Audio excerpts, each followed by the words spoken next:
di Prodi Magister Perencanaan Wilayah dan Kota selama 2 tahun, kemudian em, selama belajar nanti kira-kira siapa saja yang akan terlibat sebagai pengajar, apa saja syarat pendaftarannya, dan bagaimana nanti potensi karirnya gitu ya setelah menempuh Magister Perencanaan Wilayah dan Kota. Sebelumnya saya sampaikan dulu bahwa Departemen Perencanaan Wilayah dan Kota eh, memiliki 2 program studi sarjana dan program studi pasca sarjana. Program studi pasca sarjana sendiri buka per 30 Maret 2021, sudah anggota ASPI dan sudah terakreditasi baik sekali berdasarkan BAN PT. Jadi sangat aman untuk Bapak Ibu yang dari latar belakang ASN ya, kemudian jika bergabung S2 di Magister Perencanaan dan Wilayah dan Kota ITS. Berikut profil pengelola gitu ya, pengelola di Departemen Perencanaan Wilayah dan Kota. eh, Pak Cahyono Susetio selaku Kepala Departemen, kemudian Pak Surya Hadi selaku Sekretaris Departemen, eh, Pak Frendika selaku Kepala Prodi S1, dan saya sendiri sebagai Kepala Prodi S2. Berikut adalah profil pengajar di Prodi Magister Perencanaan Wilayah dan Kota. Ada Prof. Eko Budi Santoso, beliau ahli di ekonomi wilayah. Kemudian Prof. Aji Pamungkas yang ahli di disaster planning. Kemudian ada Pak Cahyono, beliau ahli di sistem informasi perencanaan. Kemudian Bu Siti Nurlaila, beliau ahli di spatial science dan transportasi. Kemudian Bu Ruli di perencanaan dan infrastruktur. Kemudian Pak Prananda, beliau ahli di eh, eh, urban design gitu ya. Kemudian Pak Fredika di perencanaan kebijakan perumahan. Kemudian saya sendiri di studi wilayah dan pengembangan, studi wilayah dan kelembagaan gitu. Kemudian ada Bu Ida di perencanaan pariwisata dan Bu Dian di pemukiman perencanaan kota. Ya, berikut adalah kurikulum di Magister Perencanaan Wilayah Kota, 4 semester begitu ya untuk jalur reguler. Sama kami memiliki 2 jalur sebetulnya, jalur reguler dan jalur riset. Saya jelaskan dulu untuk jalur reguler, ditembus selama 4 semester, di mana di semester 1 itu ada sekitar 5 mata kuliah gitu ya, di mana pada semester 1 ini mahasiswa sudah dapat memilih spesialisasi tematik. Apa itu spesialisasi tematik? Kalau Anda lihat di sebelah kanan, itu ada list mata kuliah spesialisasi tematik. Ada sekitar 4 kelompok gitu ya. Yaitu pertama kelompok pengembangan wilayah, yang kedua kelompok manajemen pembangunan, yang ketiga kelompok sistem transportasi dan pemodelan perencanaan, dan yang keempat perencanaan pariwisata. Mahasiswa akan diminta memilih gitu ya di semester 1 ini spesialisasi apa yang diminta. Sebagai contoh, jika memilih pengembangan wilayah, maka di semester 1 akan mempelajari regionalisme perkotaan, dan di semester 2 ada mata kuliah spesialisasi tematik 2 akan belajar mengenai manajemen pengembangan wilayah. Bapak Ibu yang terutama di Bapeda, Bapeko gitu ya akan sangat mendapat manfaat dari mata kuliah ini. Kemudian di semester 3 ada studi perencanaan tematik, maka yang ditempuh adalah studi pengembangan wilayah. Jadi ketika memilih mata kuliah pengembangan wilayah sebagai spesialisasi tematik, maka selama 3 semester akan mempelajari pilihan 3 mata kuliah tematik di kelompok pengembangan wilayah. Sebaliknya, jika yang dipilih adalah manajemen pembangunan, begitu, maka di semester 1 selain mempelajari metode analisis perencanaan lanjut, teori perencanaan, metode penelitian lanjut bahasa Inggris, maka akan mempelajari manajemen kota inklusif, tangguh, dan berkelanjutan. Di semester 2 mempelajari manajemen infrastruktur kota inklusif, tangguh, dan berkelanjutan, sistem perencanaan dan kelembagaan pembangunan, mata kuliah pilihan bebas, apa saja nanti akan saya jelaskan, tesis 1. Dan di semester 3 akan mempelajari studi perencanaan kota inklusif, tangguh, dan berkelanjutan, mata kuliah pilihan bebas, tesis 2. Dan di semester 4, tesis 3, dan publikasi. Jadi mulai semester 2, Bapak Ibu, rekan-rekan sekalian sudah mulai mengerjakan tesis. Ya, dimulai dengan tesis 1 proposal tesis, kemudian tesis 2 progress tesis, dan tesis 3 ujian tesis. Jadi di semester 4 habis, sudah tidak ada mata kuliah ya Bapak Ibu, rekan-rekan sekalian, hanya ujian tesis dan publikasi, jadi bisa konsentrasi penuh. Begitu kira-kira. Nah, apa saja mata kuliah pilihan bebasnya? Berikut adalah long list dari mata kuliah pilihan bebas yang kami tawarkan. Mata kuliah pilihan bebas tadi boleh diambil satu dalam setiap semester ya. Eh, ada pada semester 2 dan pada semester 3. Pilihan mata kuliah pilihan bebas ini seyogyanya dipilih untuk memberikan lebih banyak pemahaman mengenai topik tesis. Jadi seumpama tesis yang diambil adalah di Smart City, maka pada topik Smart City, maka Bapak Ibu atau rekan-rekan sekalian bisa mengambil MK pilihan bebas Smart City dan yang lainnya. Dan satu lagi pilihan yang lainnya. Begitu kira-kira. Jadi boleh mengambil 2 mata kuliah pilihan bebas yang sudah kami tawarkan. Bagaimana dengan kurikulum jalur riset? Jalur riset sama 4 semester gitu ya Bapak Ibu. Cuma di sini tidak memilih mata kuliah spesialisasi tematik tadi seperti yang ditawarkan di jalur reguler. Mengapa? Karena di jalur riset ini konsentrasinya ada pada penelitian begitu. Jadi di semester 1 setelah dibekali metode analisis perencanaan, teori perencanaan gitu ya, secara bersamaan bisa mengambil tesis 1. Biasanya memang yang backgroundnya S1-nya perencanaan wilayah dan kota dengan TA nilai A dan sudah mendapatkan pembimbing gitu ya, calon pembimbing, maka dapat apply gitu ya untuk S2 jalur riset. Jadi tinggal langsung gitu ya Bapak Ibu meneruskan baik penelitiannya di level S1 maupun ide baru gitu. Tapi memang konsentrasinya adalah yang mengambil S2 riset ini sudah memahami topik-topik penelitian di bidang PWK. Maka dari itu bentuknya penajaman terkait metode analisis dan teori perencanaan di semester 1, tesis 1 bahasa Inggris, di semester 2 kemudian tesis 2 dan publikasi 1, di semester 3 tesis 3, dan semester 4 publikasi 2.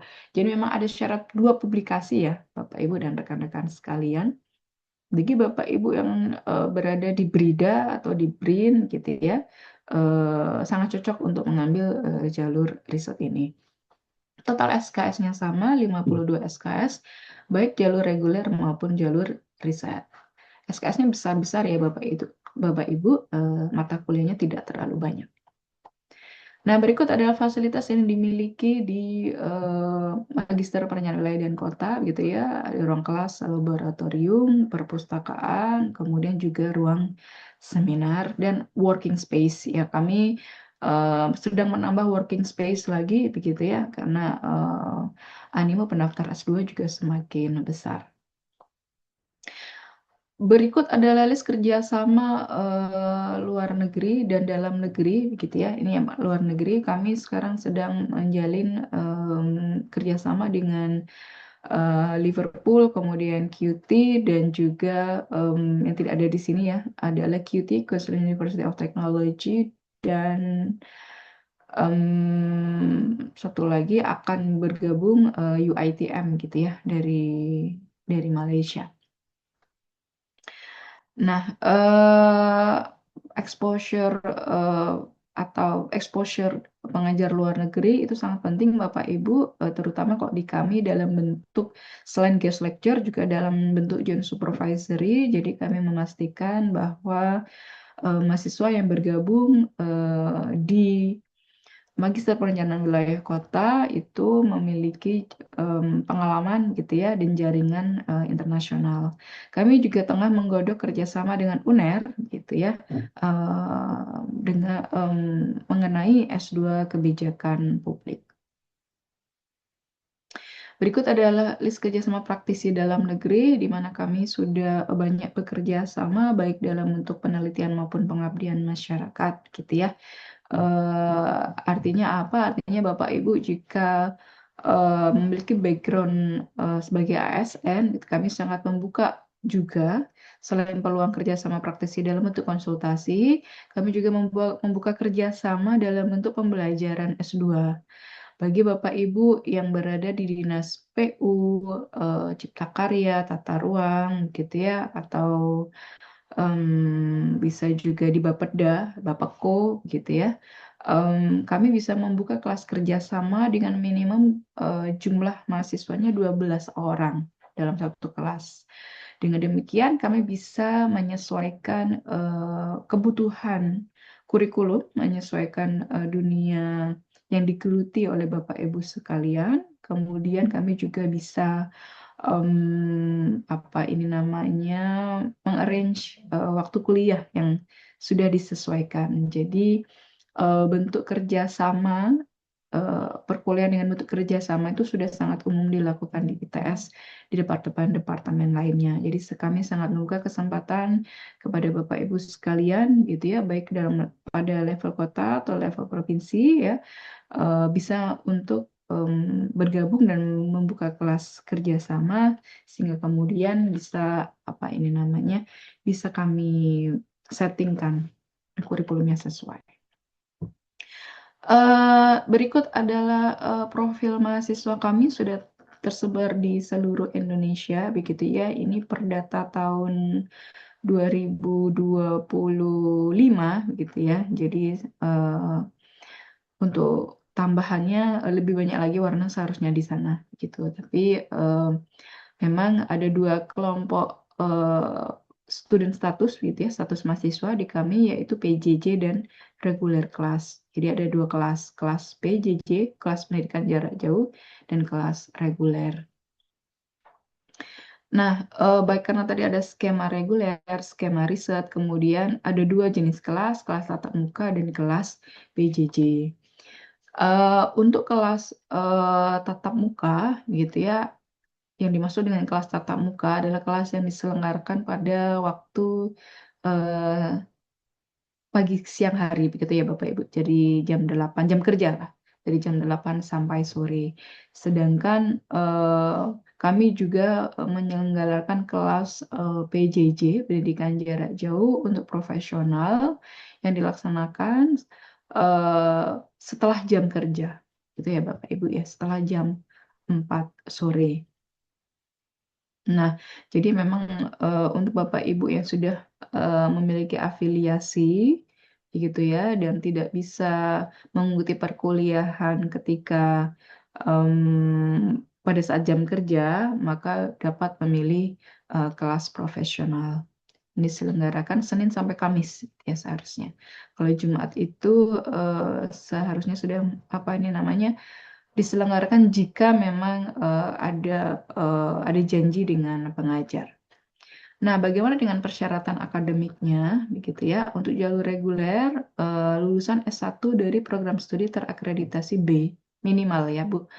Minimal B baik sekali, IPK lebih dari 3, dan lulus ujian masuk TPAK dengan nilai minimum 450 dan TEFL, yaitu setara TOEFL ya, dengan nilai minimum 450. Jika dinyatakan lulus ujian administratif, yaitu TPAK dan TEFL, maka dapat lanjut untuk tes bidang dan wawancara. Ini syarat umum. Jalur PJJ pun sama ya, Bapak Ibu.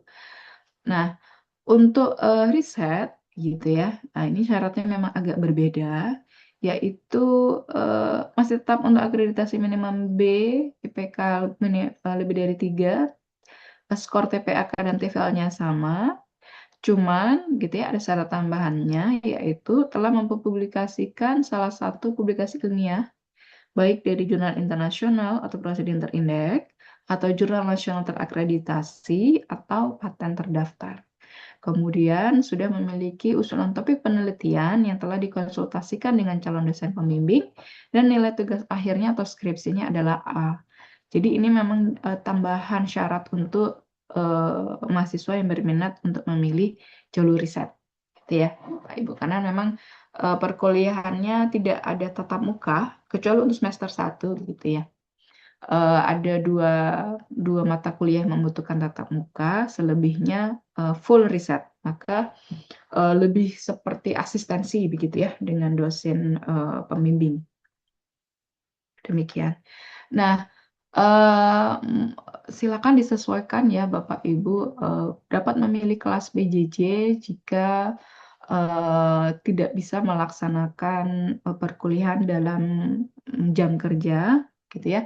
Tapi boleh silahkan memilih kelas tatap muka jika memang tidak terikat dengan jam bekerja, begitu ya Bapak Ibu. Nah, berikut adalah tanggal penting gitu ya, timeline pendaftaran untuk semester Gasal 2026-2027.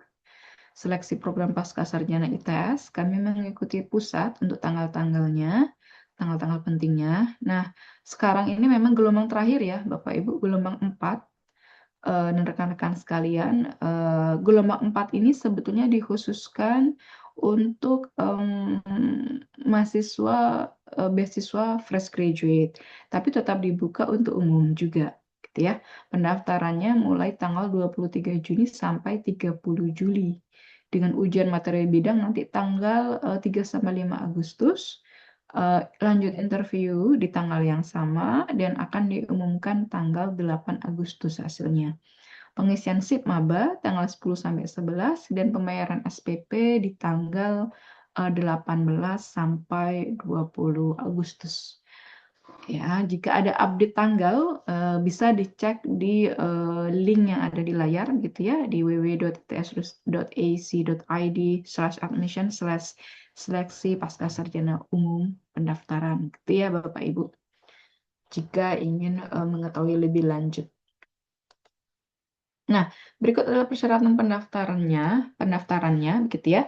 Paling tidak memiliki 2 surat rekomendasi dari dosen pembimbing akademik program sarjana ya sebelumnya, kemudian atau dari dosen senior dengan jabatan fungsional minimum lektor, kemudian pimpinan instansi bagi yang sudah bekerja. Jadi boleh dipilih 2 di antara 3 ini ya, rekan-rekan sekalian.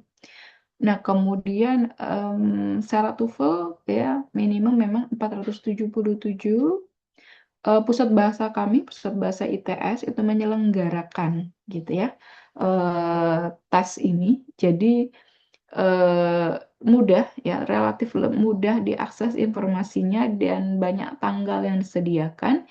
Jadi untuk calon pendaftar silakan mengklik link tersebut gitu ya, www.bahasa.its.ac.id. Atau kalau memang sudah memiliki sertifikat bahasa Inggris, begitu ya, bagi yang biasanya yang baru lulus itu masih memiliki sertifikat bahasa Inggris, masih bisa digunakan karena kami akan melihat expirednya biasanya 2 tahun ya sejak berdasarkan tanggal yang tertera di sertifikat. Untuk tes TPKA, begitu ya, skor minimal 45 dikeluarkan oleh SPMKB ITS atau Bappenas, begitu ya. Tapi yang paling mudah dalam artian secara tanggal ya, yang diselenggarakan oleh ITS, silakan mencari informasinya pada link tersebut tpak.its.ac.id. Jika kemudian skor minimum ini dan surat rekomendasi sudah dimiliki, maka nanti akan diinfokan oleh administrator kami untuk dapat mengikuti tes materi bidang dan tes wawancara. Itu saja Bapak Ibu dan rekan-rekan sekalian ya untuk persyaratan pendaftarannya. Untuk mahasiswa yang sekarang sedang TA dan dapat lulus pada tahun ini juga, gitu ya, artinya mengikuti wisuda September 2026, dipersilakan untuk mendaftar tetapi membuat surat kesanggupan, gitu ya. Surat kesanggupannya apa? Di antaranya di situ tertulis bahwa akan lulus pada periode ini, gitu ya, pada periode akan mengikuti wisuda pada periode ini, September ini, gitu ya. Silakan membuat surat pernyataan, maksud saya surat pernyataan seperti itu. Jadi beasiswa fresh graduate itu memang diperuntukkan untuk mahasiswa yang lanjut dari jalur sarjana ke pasca begitu lulus sampai dengan 1 tahun setelah lulus. Ya, jadi ini informasinya mahasiswa yang lulus ini perlu diupdate ya. Jadi yang akan lulus September 2026 atau telah lulus Maret 2026 dan September 2025 gitu ya. Itu boleh mendaftar beasiswa fresh graduate dengan masa studi maksimum 10 semester gitu ya. Untuk syarat TPA dan TOEFL sama, namun untuk IPK minimum 3,25. Untuk program S1 sesuai bidang. Sesuai bidang artinya yang masih bisa apa ini namanya masih pada ranah built environment gitu ya. Seperti mahasiswa kami ada dari lulusan arsitektur, ada juga dari studi pembangunan gitu ya. Jadi mereka dapat melanjutkan di S2 Magister Perencanaan Wilayah dan Kota. Untuk beasiswa fast track kami tidak membuka Bapak Ibu rekan-rekan sekalian untuk tahun ini. Syarat untuk S2 by riset sama ya seperti yang sudah saya sampaikan tadi. Baik, untuk kelengkapan berkas pendaftaran online-nya kira-kira ada 8 ini yang dibutuhkan begitu ya, mulai dari file pas foto, surat keterangan mahasiswa aktif gitu ya. Untuk yang fresh graduate tadi gitu ya, kemudian ijazah yang belum lulus ya ini ya. Kemudian ijazah sarjana, transkrip sarjana, nama dan email rekomendator, kemudian sertifikat TOEFL, sertifikat TPA, dan surat keterangan sehat. Ya, semuanya berukuran kurang dari 300 kilobyte dan dapat didaftarkan melalui link www.its.ac.id/admission/pascasarjana. Berapa sih biaya pendidikannya? Nah, ini adalah paling tidak list yang bisa kami tampilkan untuk sekarang ya, sebelum berubah gitu. Nah, biasanya pihak pusat akan memberikan update, tapi yang terinformasikan terakhir kepada kami adalah untuk reguler biaya pendaftaran 500.000, fresh graduate juga, walaupun nanti SPP-nya 0 ya untuk fresh graduate.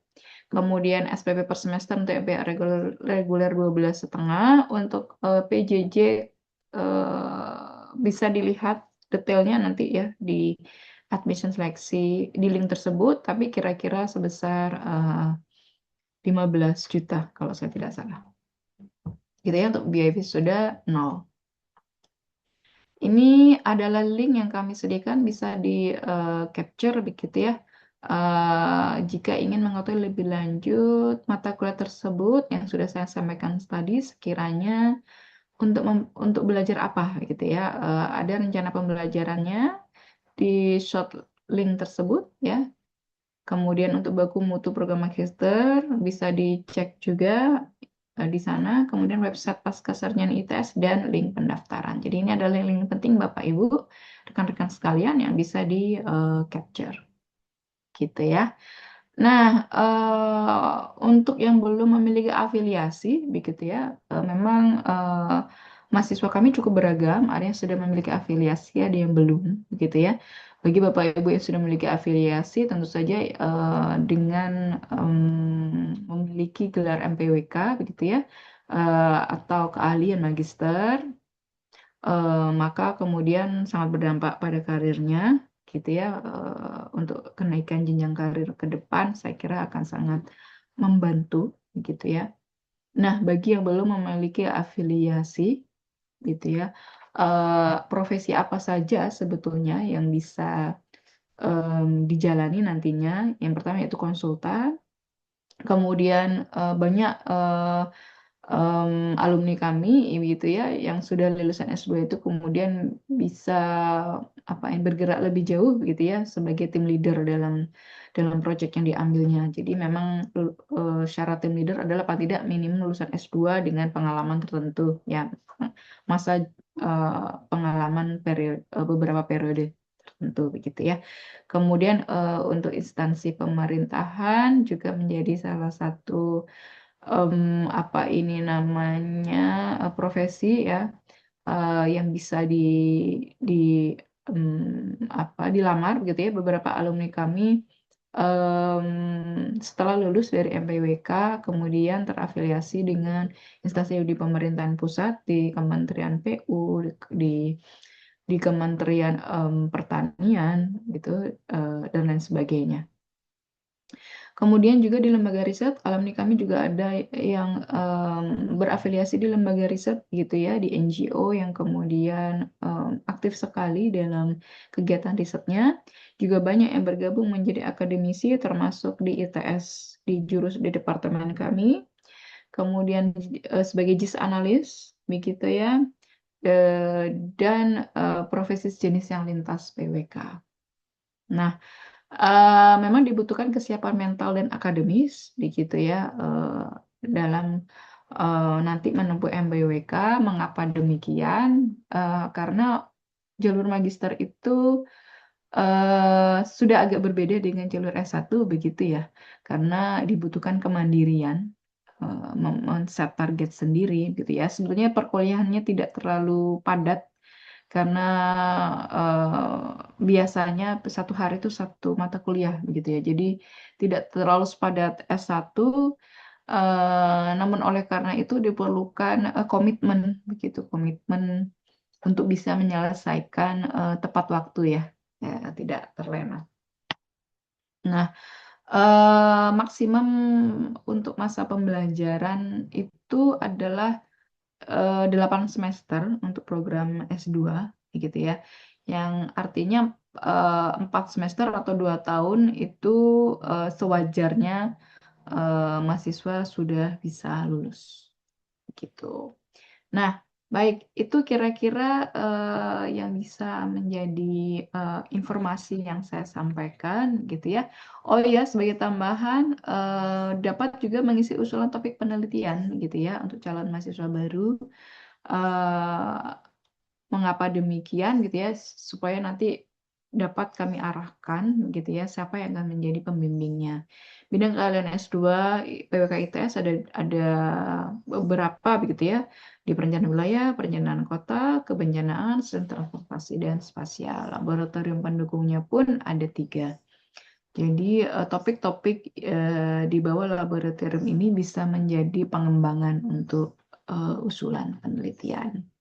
Nah, bagi Bapak Ibu yang ingin selalu update, mendapatkan informasi mengenai program Magister Perencanaan Wilayah dan Kota, silakan bergabung dengan grup WA peminat S2 PWK ITS, begitu ya. Itu short linknya bisa di screenshot, begitu ya.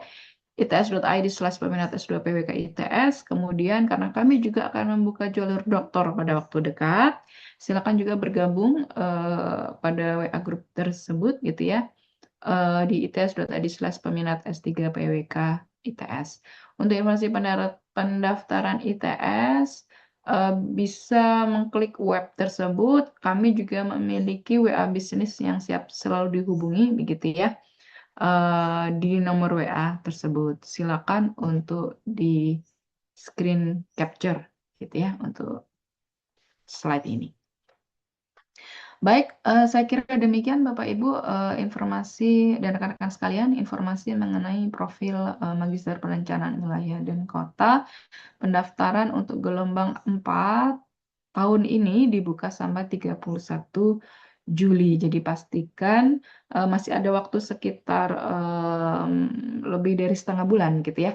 Mohon dipastikan sudah memenuhi syarat terutama TPA dan TOEFL serta mendapatkan 2 surat rekomendasi.